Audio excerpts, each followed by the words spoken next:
Class students, आज हम एक नया क्वेश्चन करेंगे जो कि पास्ट पेपर्स से रिलेटेड है। ओके। लास्ट हमने इससे पहले भी कुछ जो है वो एग्जांपल्स की थी, कुछ पास्ट पेपर्स के हमने क्वेश्चंस किए थे। सो आज हम जो है वो उसी चीज़ को कंटिन्यू करते हुए एक नया क्वेश्चन करेंगे।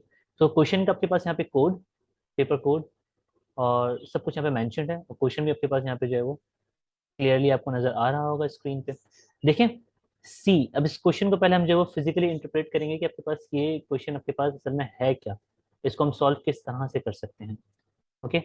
सो C is the mid point of the line joining A and B. So A और बी से आपके पास एक लाइन जो बन रही है, सी उसका मिड पॉइंट है। ए बी आपके पास दो पॉइंट्स हैं और उनसे आपके पास एक स्ट्रेट लाइन बन रही है। ओके। और सी उनका क्या है, एक मिड पॉइंट है। तो इसको हम जरा जो है वो फिजिकली पहले देख लेते हैं कि किस तरह की आपके पास जो है कंडीशन है। This is point A, this is point B, A B और सी इनका मिड पॉइंट है। So mid point is C. Okay. So A point हमें यहाँ पे गिवन है, ए के कोऑर्डिनेट्स हमें गिवन है 14, -7 और बी के कोऑर्डिनेट्स हमें गिवन है -6, 3। ठीक। सो सी मिड पॉइंट है, तो सी आप इजीली यहाँ पे जो है कैलकुलेट कर सकते हैं by using mid point formula. और आगे देखिए क्या कंडीशन है, the line through C is perpendicular to A B. अब एक लाइन आपके पास सी पॉइंट से पास हो रही है जो कि परपेंडिकुलर है इस लाइन ए बी के। तो ये पॉइंट सी है। अब एक परपेंडिकुलर लाइन थ्रू करते हैं किससे, इस सी लाइन से। ओके। और वो लाइन आपके पास ए बी की क्या है, परपेंडिकुलर है। क्लियर। यहाँ तक ये इंस्ट्रक्शन हमने अभी तक यहाँ पे जो है वो ड्रॉ कर ली। अब देखें नेक्स्ट क्या है आपके पास, find the equation of the line C D. ठीक है, सी डी। अभी इसमें एक चीज रह गई, हमने ऊपर जरा इसको देखा नहीं। Perpendicular to line A B and crosses the y axis at D. और आपके पास ये एक पॉइंट डी बन रहा है यहाँ पर, और ये पॉइंट आपके पास जो है वो वाई एक्सिस को क्रॉस कर रहा है। वाई एक्सिस को कोई पॉइंट अगर क्रॉस करता है तो उसके कोऑर्डिनेट्स आप किस तरह से लेते हैं, 0, वाई। ओके। सेम एक्स एक्सिस पे अगर कोई पॉइंट क्रॉस कर रहा हो तो उसको आप लेते हैं x, 0। ये एक्स इंटरसेप्ट और वाई इंटरसेप्ट की वजह से होता है, वो हमने इससे पहले किसी वीडियो में देखे होंगे जब हमने इसकी बेसिक एग्जांपल्स या बेसिक हमने कॉन्सेप्ट्स की जो है वो वीडियो, इस लेक्चर सीरीज में जो वीडियोस हमने की थी।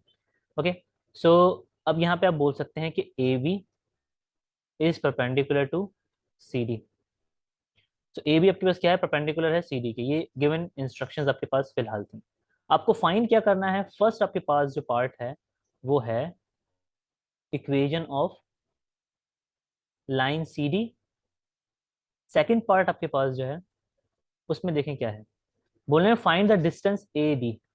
तो आपके पास ये डिस्टेंस है ए डी, ये आपको फाइंड करना है। ए से डी तक का आपके पास एक डिस्टेंस है, ये दिस इज ए डी, और आपको ये डिस्टेंस फाइंड आउट करना है। ठीक है। तो डायग्राम से जो है वो थोड़ा सा आपके पास इजी हो जाता है क्वेश्चन को इंटरप्रेट करना कि आपके पास हम इसको सॉल्व किस तरह से करें। तो गिवन कंडीशंस के रिलेटेड हम जो है वो इसको किस तरह से टैकल कर सकते हैं। So distance A D, distance A D आपको जो है वो यहाँ पे फाइंड करना है। ओके। सो ये दो चीज़ आपके पास रिक्वायर्ड है। अब जरा सॉल्व करते हैं। तो सबसे पहले हमारे पास जो है वो क्या है, हमें ये पॉइंट हम इजीली फाइंड आउट कर सकते हैं क्योंकि सी आपके पास क्या है, मिड पॉइंट है ए और बी का। So by using mid point formula,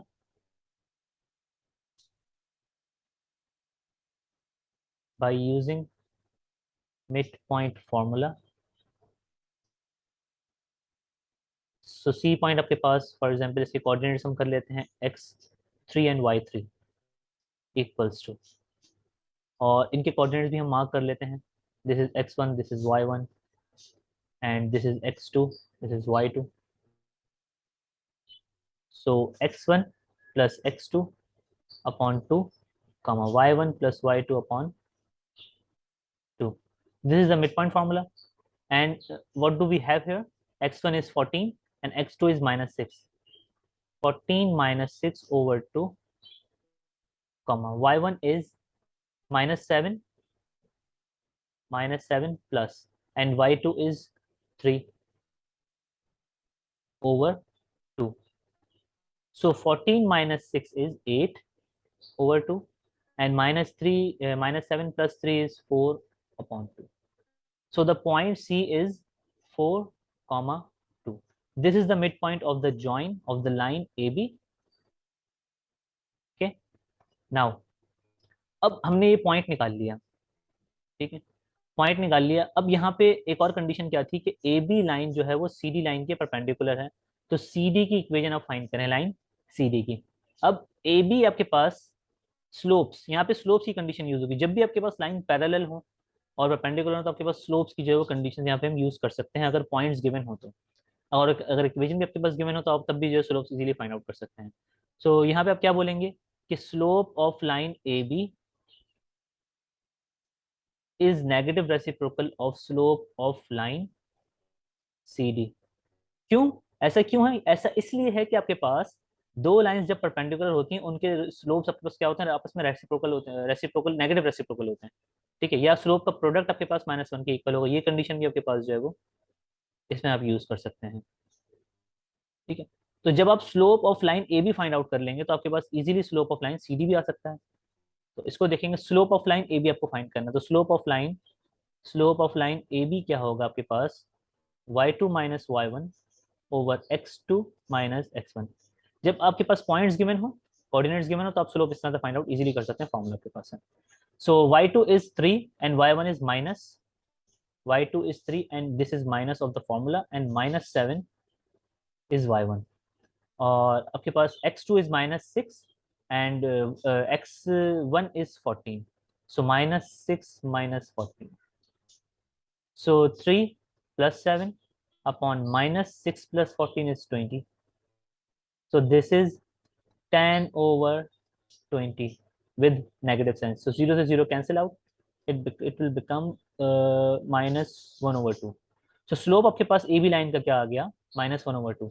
अब आप सिंपली ये कंडीशन यूज करें, ठीक है ना, आपको slope of C D find out easily कर लेंगे। तो किस तरह से फाइंड आउट होगा आपके पास के स्लोप ऑफ ए बी जो होगा वो इक्वल होगा -1 over slope of C D के। तो स्लोप ऑफ ए बी यहाँ पे आप पुट करें, क्या है आपके पास 1 over 2 माइनस में, and -1 over slope of C D, then cross multiply कर दें आप इसको।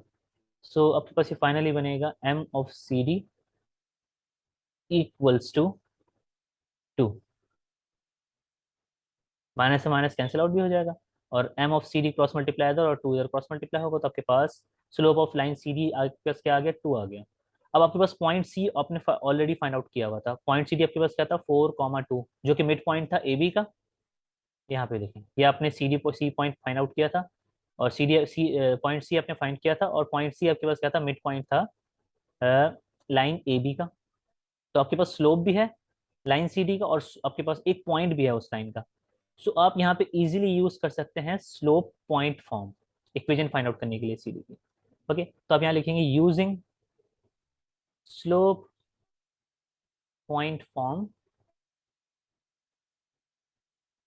तो स्लोप पॉइंट फॉर्म आपके पास क्या होती है, y minus Y one equals to m of x minus x1। तो ये जो आपके पास कोऑर्डिनेट्स होते हैं ये आते हैं, यहाँ पे हमने कोऑर्डिनेट्स दिए थे x3 और y3 थे ये। तो आप इसको ट्रांसफॉर्म कर दें, थोड़ा सा इसको कर दें आप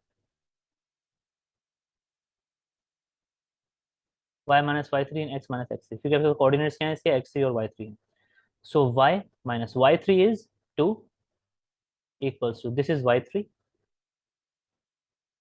this is x3, and this is slope of CD, a slope of CD. So m of CD is 2, x minus x3 is 4. So the final equation will become y minus 2 equals to 2x. 2 4s are -8, and इसको simplify करेंगे तो y minus 2x -2 plus 8 equals to 0. Then next step क्या होगा, y minus 2x plus 6 equals to 0. So this is the required equation of line CD. This is the equation of line CD. Okay. Next हमारा इसमें part क्या था, second part के पास था find the distance A D. So इसके लिए आपको पहले डी पॉइंट फाइंड आउट करना होगा, फिर आप जो है वो जाके बोल सकते हैं कि हम जो है वो डिस्टेंस निकाल सकते हैं ए से डी तक का, क्योंकि वाई आपके पास यहाँ पे अभी क्या है, अननोन है। ठीक है, सो डी पॉइंट आप किस तरह से फाइंड आउट करेंगे? तो जरा देखिए आपके पास डी पॉइंट है क्या। डी पॉइंट आपके पास है 0, क्योंकि ये पॉइंट आपके पास लाई ऑन वाई एक्सिस है, इसीलिए आपने इस पॉइंट को यहाँ पे कंसिडर किया है 0, वाई। अगर ये पॉइंट वाई एक्सिस पे लाई करता तो आप इसको बोलते x, 0। ठीक है, सो अब देखेंगे पॉइंट आपके पास वाई एक्सिस पे लाई कर रहा है और साथ साथ इस इक्वेशन का भी पॉइंट है, क्योंकि लाइन सी डी है। सी डी लाइन आपके पास है, तो ये पॉइंट आपके पास इस इक्वेशन पे भी लाई करेगा, इस सॉरी इस लाइन पे भी लाई करेगा। तो इस इक्वेशन को ये पॉइंट क्या कर सकता है, सेटिस्फाई कर सकता है। तो सिंपल आप क्या करेंगे, इस पॉइंट को आप इसमें जस्ट पुट कर देंगे। मीन्स कि आप x की जगह पे 0 पुट करेंगे और y की जगह पे आप y पुट करेंगे, जस्ट सिंपल। आपके पास यहाँ से y फाइंड आउट हो जाएगा, ये पॉइंट आपके पास इजीली फाइंड आउट हो जाएगा। कैसे, देखें, y-2 की जगह 0 पुट करें, +6 = 0। सो y-0 +6 = 0, और ये हो जाएगा y = -6। सो आपके पास y आ गया। सो डी पॉइंट आपके पास अब क्या हो जाएगा, डी पॉइंट आपके पास हो गया भाई 0, -6। तो अब डिस्टेंस आपके पास निकालने का सिंपल आपके पास एक डिस्टेंस फॉर्मूला यूज होता है। फ्रॉम ए टू डी आपको डिस्टेंस जो है वो यूज करना है। तो इसके कोऑर्डिनेट्स अब यहाँ पे आप मार्क कर दें थोड़े डिफरेंट करने के लिए। This is x4, this is y4। ये आपकी मर्जी है, आप इसको x2 y2 ले लें फिलहाल के लिए। ठीक है, तो मैं इसको जैसे यहाँ पे x4 y4 मार्क कर रहा हूँ, आप कुछ भी यहाँ पे जो है वो इसको कर सकते हैं ताकि आप इसकी एक जनरल फॉर्म में फॉर्मूला यहाँ पे लिख सकें। सो आपके पास ए के कोऑर्डिनेट्स आपने क्या मार्क किए थे, ए के कोऑर्डिनेट्स आपके पास थे x1 और y1, और ए पॉइंट आपके पास क्या था, यहाँ पे पॉइंट दोबारा लिख लीजिए आप ताकि यहाँ पे आपको आसानी हो इसको। 14 और -7 आपके पास, 14 - 7 आपके पास, -7 कोऑर्डिनेट्स ऑफ ए हैं। ए से डी तक का डिस्टेंस आपको लगाना है, तो डिस्टेंस किस तरह से लगेगा, y4 - y1 whole square plus x4 - x1 whole square. So y4 is -6 and y1 is -7। This minus इस ये फॉर्मूले का आपके पास ये वाला माइनस, और ये माइनस आपके पास इसके नेगेटिव साइन की वजह से, whole square plus x4 is 0 minus x1 is 14 square. So यहाँ पे क्या होगा आपके पास, √of -6 plus minus, sorry minus minus plus whole square plus -14 whole square.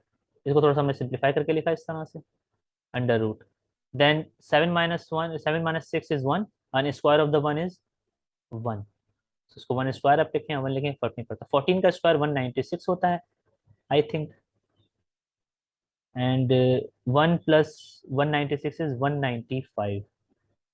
So this is the distance A D. इसको थोड़ा क्लियर करके मैं लिखूं, नजर नहीं आ रहा होगा। So equals to √1 + 196 and √195। सो ये आपके पास डिस्टेंस आ गया ए से डी तक का। सो ये क्वेश्चन आपने यहाँ पे कंप्लीटली सॉल्व कर दिया, फर्स्ट एंड सेकंड पार्ट दोनों आपने यहाँ पे सॉल्व कर दिए। तो ये आपके पास जो था एक दूसरा क्वेश्चन था। इससे पहले हमने जो वो 4 या 5 एटलीस्ट हमने क्वेश्चन कर लिए हैं। अभी हम सिर्फ जो वो कोऑर्डिनेट ज्योमेट्री में स्पेसिफिकली सिर्फ स्ट्रेट लाइंस के बारे में जो है वो पढ़ रहे हैं। स्ट्रेट लाइंस के पहले हम सारे पास्ट पेपर्स के क्वेश्चंस करेंगे, फिर उसके बाद हम कोई जो है वो दूसरा टॉपिक उठाएंगे और फिर उसके सारे मतलब टॉपिकल वाइज हम यहाँ पे जो है चल रहे हैं, टॉपिक वाइज। सो फिलहाल के लिए इतना ही, फिर जो है वो नेक्स्ट वीडियो में नेक्स्ट क्वेश्चन के साथ।